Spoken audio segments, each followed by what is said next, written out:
दोस्तों नमस्कार, स्वागत है आप सभी का एक बार फिर से। चले जानते हैं राजस्थान की ताज़ा खबरों को। लेकिन उससे पहले अगर आपने अभी तक इस चैनल को सब्सक्राइब नहीं करो, सब्सक्राइब कर लें, जिससे कि आपको राजस्थान की ताज़ा खबर रोजाना मिलती रहे।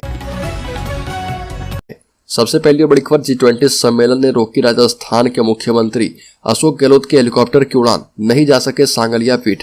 दिल्ली में G20 शिखर सम्मेलन चल रहा है, जिसका असर राजस्थान मुख्यमंत्री अशोक गहलोत पर भी पड़ा है।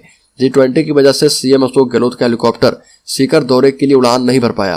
राजस्थान मुख्यमंत्री अशोक गहलोत का सीकर जाने का कार्यक्रम प्रस्तावित था, मगर G20 की बैठक की वजह से सीएम को अन वक्त पर अपना सीकर दौरा रद्द करना पड़ा। इसकी जानकारी खुद सीएम ने अपने सोशल मीडिया अकाउंट पर दी है। बड़ी खबर, वसुंधरा राजे का नाम लेकर सीएम अशोक गहलोत का बड़ा सियासी संदेश। चुनाव से पहले संतों की शरण में पहुंचे। राजस्थान में अब चुनाव का समय है और बेहद नजदीक है। ऐसे में मुख्यमंत्री अशोक गहलोत अपनी सरकार की वापसी के लिए अब संतों की शरण में पहुंच गए हैं। चातुर्मास कर रहे संतों की शरण में पहुंचे गहलोत ने उनसे आशीर्वाद लिया। साथ ही अपनी राजनीतिक प्रतिद्वंदी और बीजेपी नेता वसुंधरा राजे का नाम लेकर एक बड़ा बयान दिया। मुख्यमंत्री ने यह भी दावा किया कि दोबारा कांग्रेस सरकार बनने के बाद संतों से इसकी शुरुआत करवाई जाएगी। सीएम गहलोत ने कहा कि वसुंधरा राजे ने मुख्यमंत्री बनने पर शपथ समारोह में 100 से 200 संतों को बुलाया था। बड़ी खबर, इंदिरा रसोई ग्रामीण योजना की 10 सितंबर को शुरुआत करेंगी प्रियंका गांधी। राजस्थान के टोंक में होगा शुरुआत। आपको बता दें कि राजस्थान में महिला मतदाताओं पर ध्यान केंद्रित करते हुए गहलोत सरकार ने हाल ही में 25 लाख महिलाओं को मुफ्त स्मार्टफोन वितरित किए हैं। इंदिरा प्रियदर्शनी निधि, मुफ्त राशन समेत कई योजनाएं शुरू की है। इन योजनाओं के जरिए कांग्रेस अब विधानसभा चुनाव में महिला मतदाताओं को लुभाने की कोशिश कर रही है। वहीं अब 8 रुपए में खाना परोसने की योजना भी चल रही है। गहलोत ने गांव में भी इंदिरा रसोई से सस्ता भोजन उपलब्ध कराने की घोषणा की थी। इसे इंदिरा रसोई ग्रामीण योजना के नाम से चलाया जाएगा। चुनावी साल में शहरों और गाँव में 8 रुपए में खाना मुहैया करवाने की योजना को राजनीतिक फायदे के लिए बेहद ही अहम माना जा रहा। बड़ी खबर, भाजपा के सियासी पर्दे पर जो दिख रहा उससे ज्यादा पर्दे के पीछे पक रहा।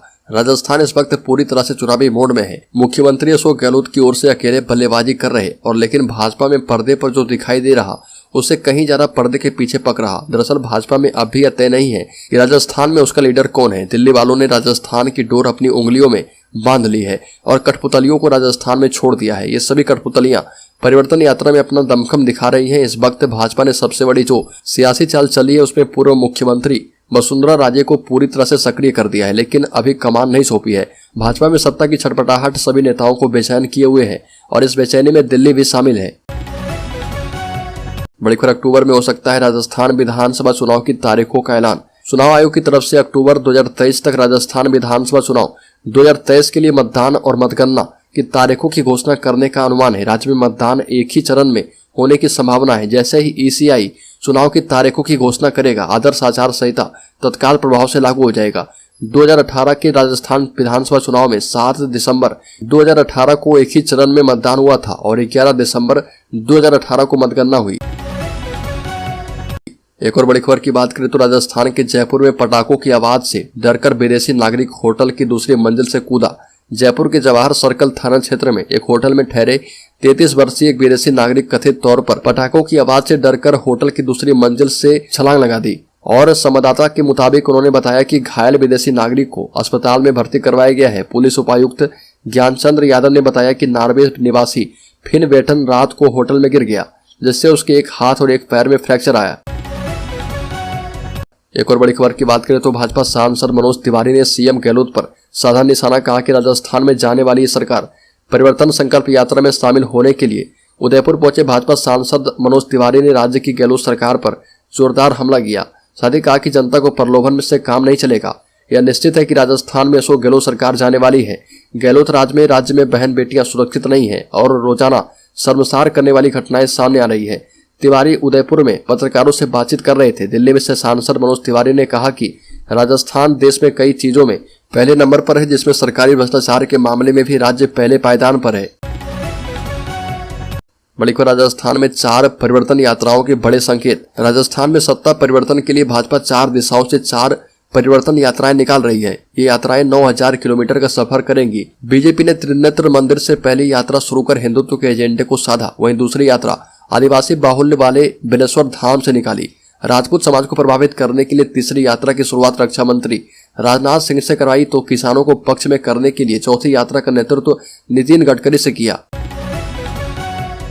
बड़ीखबर कांग्रेस प्रभारी सुखजिंदर सिंह रंधावा ने पार्टी में बड़े पदों पर बैठे नेताओं के परिवारों को ज्यादा पद देने पर निशाना साधा। रंधावा ने कहा कि मेरे पास टिकट मांगने के लिए ऐसे एप्लीकेशन आ रहे हैं जिनके बाप मंत्री, बेटा बेटी अध्यक्ष, उसी परिवार के दूसरे सदस्य कुछ और पदों पर हैं। ऐसा कैसे चलेगा? अगर एक ही नेता का परिवार सब पद ले लेगा तो यूथ कांग्रेस का कार्यकर्ता कहाँ जाएगा? जब तक बड़े लीडर अपने परिवार को पीछे नहीं छोड़ेंगे, कांग्रेस कार्यकर्ता पार्टी के लिए मेहनत क्यों करेगा? रंधावा प्रदेश कांग्रेस मुख्यालय में यूथ कांग्रेस की बैठक में बोल रहे थे। रंधावा ने कहा कि कांग्रेस दोबारा आएगी, लेकिन एक काम करना होगा, हमें परिवार पर कंट्रोल करना होगा। एक और बड़ी खबर की बात करें तो राष्ट्रीय लोकतांत्रिक पार्टी आरएलपी के प्रमुख और नागौर सांसद हनुमान बेनीवाल ने मुख्यमंत्री अशोक गहलोत पर हमला बोला। रैली की परमिशन रद्द करने का आरोप सीएम पर लगा दिया। साथ ही कहा कि गहलोत के इशारे पर यह सब कुछ हुआ है। सीएम साहब क्यों मुझे छेड़ रहे? बेटे की चिंता नहीं है क्या? इस बार बेटे को लोकसभा या विधानसभा चुनाव में फिर से हराना चाहते हो क्या? हमसे टकराओगे तो कैसे जीतोगे? बेनीवाल जोधपुर के जय नारायण व्यास यूनिवर्सिटी के न्यू कैंपस में छात्र अधिकार युवा हुंकार रैली में पहुंचे थे।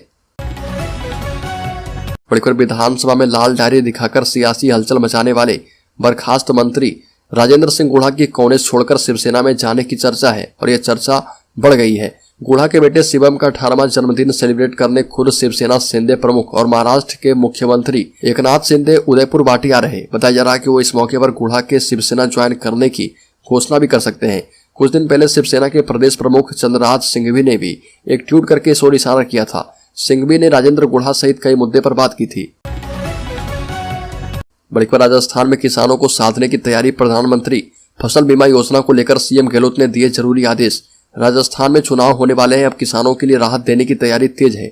सीएम गहलोत ने निर्देश दे दिए हैं। प्रधानमंत्री फसल बीमा योजना के तहत कृषि बीमा में समायोजन किए बिना सीधे ही प्रभावित किसानों को अलग से इनपुट सब्सिडी की राशि दिए जाएंगे और इससे किसानों को इनपुट सब्सिडी का तत्काल भुगतान होगा एवं फसल बीमा राशि का पृथक से भुगतान हो पाएगा। सीएम गहलोत ने प्रधानमंत्री फसल बीमा योजना के पुराने एवं नए क्लेम का भुगतान शीघ्र करने के निर्देश दिए हैं।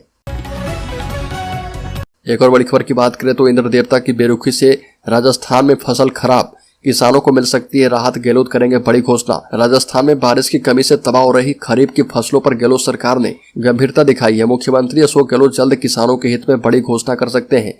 सीएम गहलोत ने देर रात को राज्य आपदा प्रबंधन प्राधिकरण की बैठक ली। इसमें मुख्यमंत्री गहलोत ने कहा कि केंद्र सरकार से लगातार बातचीत के बाद एसडीआरएफ नॉर्म्स में संशोधन किया गया है। गहलोत ने प्रधानमंत्री फसल बीमा योजना के पुराने और नए क्लेम का भुगतान शीघ्र करने के निर्देश दिए। सीएम ने कहा कि केंद्र सरकार की ओर से एसडीआरएफ नॉर्म्स में संशोधन के बाद अब प्रधानमंत्री फसल बीमा योजना के तहत कृषि बीमा में समायोजन किए बिना सीधे ही प्रभावित किसानों को राशि दिया जाए। बड़ीखबर राजस्थान में सचिन पायलट फिर से लगाए जा रहे किनारे। चुनावी समितियों में नहीं बन पाए पायलट, गहलोत का है दबदबा। राजस्थान में सचिन पायलट राजस्थान कांग्रेस के दिग्गज नेता माने जाते हैं और पार्टी उन्हें भविष्य का नेता मानकर चल रही है। 2018 के विधानसभा चुनाव में कांग्रेस को जिताने में पायलट की अहम भूमिका रही थी, लेकिन मुख्यमंत्री का ताज गहलोत के सिर सजा था और वो उप मुख्यमंत्री बने थे। ऐसे में पायलट ने 2 साल के बाद बगावत का झंडा उठा लिया था, लेकिन कांग्रेस ने उन्हें समझा बुझाकर साथ लिया था। बता दें कि सचिन पायलट को सदस्य के तौर पर शामिल किया गया है, लेकिन उन्हें किसी भी समिति की कमान इस बार नहीं सौंपी गई है और न ही कोई अहम भूमिका दी गई है। बड़ीखबर 2023 के लिए कांग्रेस का घोषणा पत्र बनाएंगे 2 रिटायर्ड चीफ सेक्रेटरी। प्रदेश को मिल सकती है सौगातें। बता दें कि राजस्थान में इस साल के आखिर में होने वाले विधानसभा चुनाव को लेकर राजनीतिक पार्टियों में सरगर्मी तेज है।